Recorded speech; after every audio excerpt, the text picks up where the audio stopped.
خۆشەویستانە ئەم کاتتان شاد من ناسکە زادەم بەخێر بێن بۆ بەرنمەیەکی نوێ ژیانی ژیرانە. لە بەرنمەی ئەم هەفتەیە باس لە تەکنۆلۆژیایەکی نوێ دەکەین بۆ دەستنیشانکردنی شێرپەنجە کە هەم هەرزانە و هەمیش هەڵی کەمی تێدا دەکرێت. بە یەکەوە سەیری ئەم راپۆرتەی ساینس نیشن بکەین. ملیسا چارتڕند پەیامنێری تەلەڤیزیۆنیە 3 ساڵ لەمەوبەر بەهۆی ئازاری سکی دەچێتە نەخۆشخانە، بەڵام دەردەکەوێت کە شێرپەنجە هەیە و دەڵێت ئەمە تووشی شاکی کرد و دواتر چارەسەری کیمیایی وەرگرت. چارەزایان دەڵێن سەختە شێرپەنجەی هێلکەدان پێشوەخت دەستنیشان بکرێت. بە یارمەتی ناشنال ساینس فاوندیشن ڤادم باکمانی پزیشک تەکنەلۆژیایەکی نوێ بەکاردەهێنێ بۆ دەستنیشانکردنی شێرپەنجە بە شێوەیەکی هەرزانە و هەروەها هەڵی کەمتری تێدایە. بێگومان زوو دەستنیشانکردنی تووشبوون بە نەخۆشیەکان نەک هەر گرنگە، بەڵکو تاکە ڕێگامانان بۆ بردنەوەی شەڕەکە لە دژی شێرپەنجە. ئەو دکتۆرە و تیمەکەی تەکنۆلۆژیانەوە بەرەو پێش دەبن کە پێی دەگوترێت بایا فۆتۆک. باکمان و تیمەکەی پرۆسەکەیان بەم شێوەیە.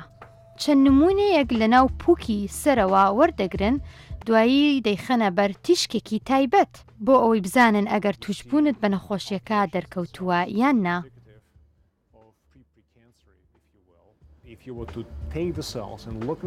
ئێمە پەرە بە ئامیری مایکرۆسکۆپ دەدەین تاوەکو لەبارەی پێکهاتە و چۆنێتی دروستبوونی شانە بزانین و ئەم تەکنەلۆژیایە بوو زوو دەستنیشانکردنی شێرپەنجە بەکاردەهێنین. ئەم پرۆسەیە زۆر هەستیارە کە تەنانەت دەتوانێت شتی ئاسایی بچووکیش لە ناو هەموو بەدەن دەستنیشان بکات. بەم زوانە دکتۆر باکمان تاقیکردنەوەی کلینیکی دەکات بۆ تێڕوانینی خانەکان بۆ ئەوەی پێشوەخت دەربکەوێ شێرپەنجەی هێلکەدان هەیە یان نا، کە ئەمە ڕەنگە لەلایەن ملیسا چارتڕند پێی بزاندرێت، چونکە ئەگەر تەکنۆلۆژیایەکی لەو جۆرە هەبوایە پێشتر ئەوە ئەو دەیتوانی زووتر بە شێرپەنجەکەی بزانێت و چارەسەر وەربگرێت. خۆشەویستانم، شارەزایانی تەندروستی چەند ئامۆژگاریەکمان دەکەن بۆ پاراستنی چاوەکانمان کە دەڵێن تاقیکردنەوەی پزیشکی ساڵانە ئەنجام بدا بۆی بزانیت نەخۆشی چاوت هەیە یان نا. هەروەها خواردنی تەندروست بخۆ، لە ناویاندا میوە و سەوزە، گێزەر و سپێناخ و هەروەها هەندێک جۆرە ماسیش باشە بۆ چاوەکانمان وەکو سامن و هەروەها تونەش وە چاوەکانیش لا تیشکی خۆر بپارێزە.